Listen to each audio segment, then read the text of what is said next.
आप लोगों का एक बार फिर से स्वागत है छवि मैथमेटिक्स क्लासेस में। हम लोग पिछली वीडियो में 4 क्वेश्चन सॉल्व कर चुके थे। अब मैंने 2 क्वेश्चन और लिए हुए हैं यहाँ पर। इसके बाद में और कुछ क्वेश्चन देखेंगे और टाइप के।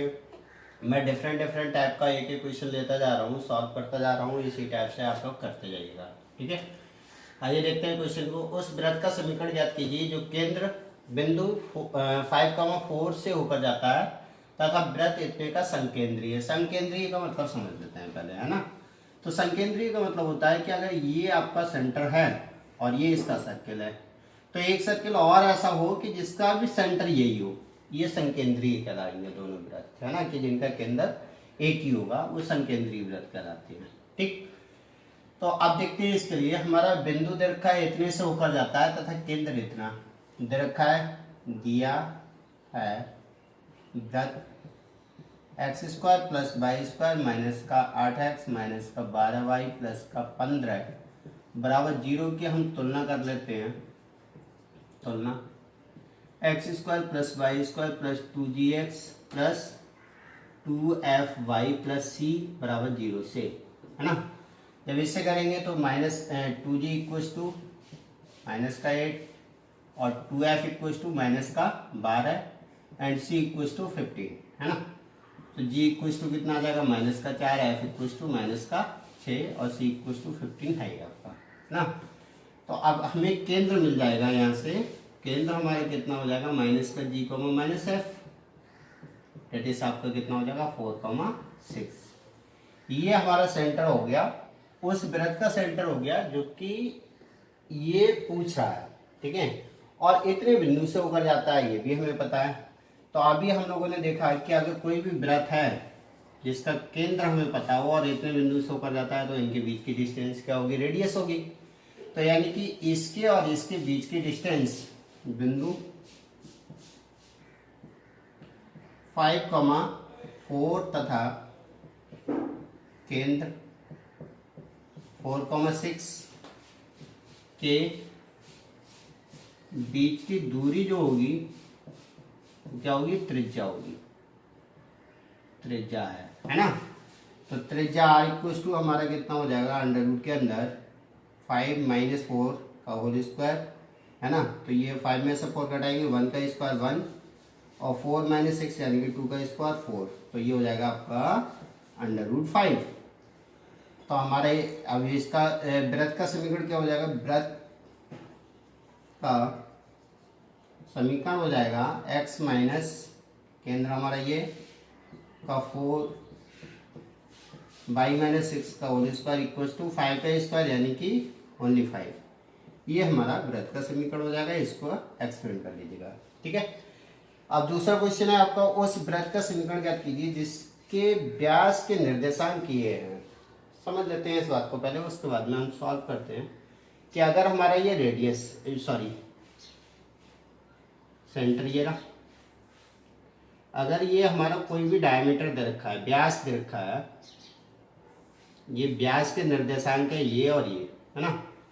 तो हमें बहुत अच्छे से पता है कि अगर इन दोनों निर्देशांक का हाफ कर दें तो वो सेंटर के निर्देशांक हो जाएंगे।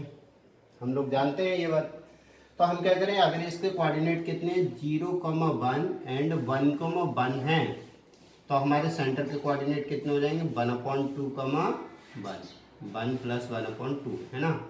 या ऐसा कर सकते हैं 0 प्लस 1/2, 1 प्लस 1/2। ये हमारे सेंटर के कोऑर्डिनेट हो जाएंगे 1/2, है ना। अब दूसरी चीज हम लोग अभी सीखे थे कि सेंटर और एक पॉइंट के बीच की जो डिस्टेंस होगी वो हमारी रेडियस कहलाएगी। तो किसी एक पॉइंट को ले लेते हैं, है ना। तो केंद्र के निर्देशांक हो जाएंगे, केंद्र के निर्देशांक हो जाएंगे। अगर मैं केंद्र के निर्देशांक को h को मैं k क्या देता हूँ, h को मैं k है, तो h इक्वल्स टू हो जाएगा आपका 0 प्लस 1/2, डेट इज आपका कितना आ जाएगा 1/2 और k equals to 1 plus 1/2, that is आपका कितना आ जाएगा 1, ठीक है। तो हमारे निर्देशांक हो जाएंगे, केंद्र के निर्देशांक जो होंगे वो हो जाएंगे 1/2, 1। सही है, ये चीज़ मैंने दिखा चुका हूँ। अब देखिए इसके केंद्र से और जो पॉइंट है यानी कि 1/2, 1 तथा 1, 1 के बीच की दूरी जो होगी वो क्या होगी, त्रिज्या होगी। बीच की दूरी त्रिज्या है, तो r इक्वल्स टू हमारा कितना हो जाएगा, under root this minus this यानी कि 1/2 का whole square, this minus this यानी कि 0 का होल स्क्वायर, ये हो जाएगा आपका 1/2 आ जाएगा, यानी कि रेडियस जो होगी हमारी कितनी होगी, 1/2 होगी। हमें बहुत अच्छे से पता है, ठीक है। रेडियस मिल गई और हमें सेंटर भी मिल गया, तो हमारा जो इक्वेशन होगी वो कितनी हो जाएगी, वृत्त का समीकरण। वृत्त का समीकरण क्या हो जाएगा, x माइनस 1/2 का whole square plus y minus 1 का होल स्क्वायर इक्वल्स टू 1/4। इसको एक्सपेंड कर लेंगे, खोल लेंगे और हमारा कैलकुलेशन होके आ जाएगा, ठीक है। तो इस तरह से अब इसका एक सीधा सीधा फार्मूला होता है कि अगर हमें व्यास के निर्देशांक दे रखे हों तो हम सीधे सीधे फार्मूला कि x minus x1 into x minus x2 plus y minus y1 into y minus y2 equals to 0, उसको लगाएंगे तब भी आप कैलकुलेट कर लेंगे। तो जो आपको अच्छे लगे आप उससे कर लीजिएगा, ठीक है। अब हम 2 क्वेश्चन और लेते हैं, इसके साथ साथ आ गए हैं हमारे अगले 2 क्वेश्चन। देखते हैं इन दोनों क्वेश्चन को कैसे करते हैं। उस वृत्त का समीकरण ज्ञात कीजिए जिसका केंद्र इतना तथा जो एक्स अक्ष को स्पर्श करता है, ठीक है। तो अब ये देखिए हम लोग जानते हैं कि अगर एक्स अक्ष को कोई भी वृत्त ऐसे स्पर्श करेगा, इस तरह से अगर एक्स अक्ष को स्पर्श करेगा और इसका सेंटर कितना है 2,3 है, ठीक है सेंटर, तो यहाँ से यहाँ तक की डिस्टेंस जो होगी वो हमारी बाई कोऑर्डिनेट कहलाती है। और बाई कोऑर्डिनेट हमारी कितनी है 3 है। जब बाई कोऑर्डिनेट 3 है तो हमें बहुत अच्छे से पता है कि ये डिस्टेंस जो है वो हमारी रेडियस भी होती है। तो यानी कि जो हमारी रेडियस होगी भाई हमारा बाई वाला कोऑर्डिनेट होगा, है ना। तो अगर यदि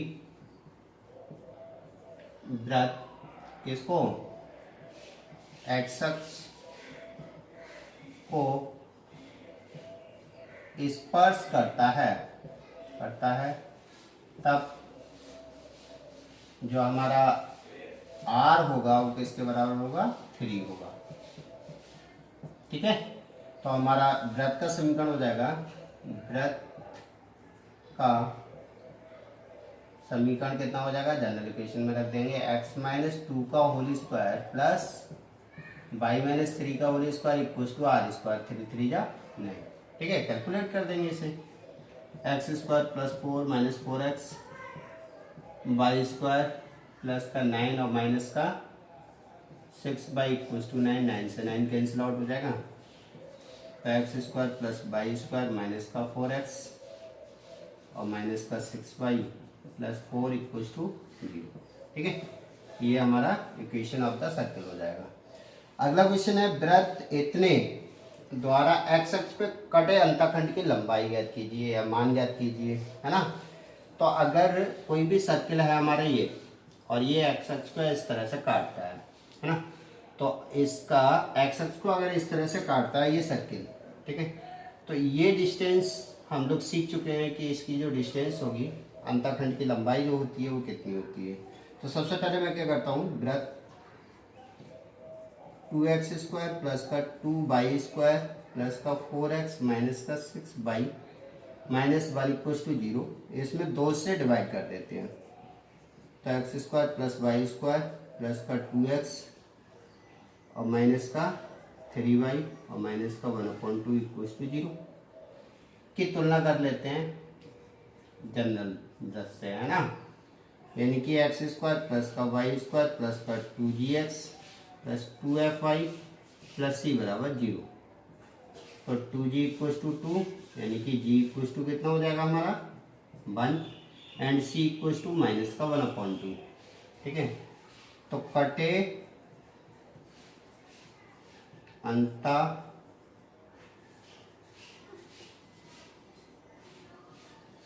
खंड की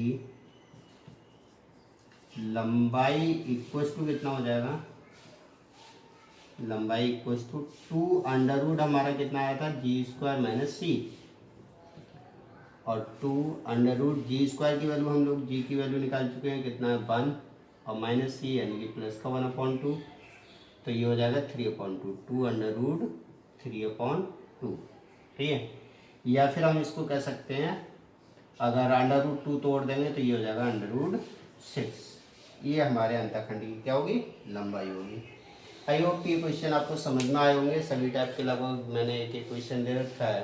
अगर कोई भी क्वेश्चन आप लोगों से नहीं सॉल्व होता है तो आप उसे कमेंट में बता दीजिएगा, मैं आपको सॉल्व करके अगली वीडियो में डाल दूंगा। Thank you for watching this video.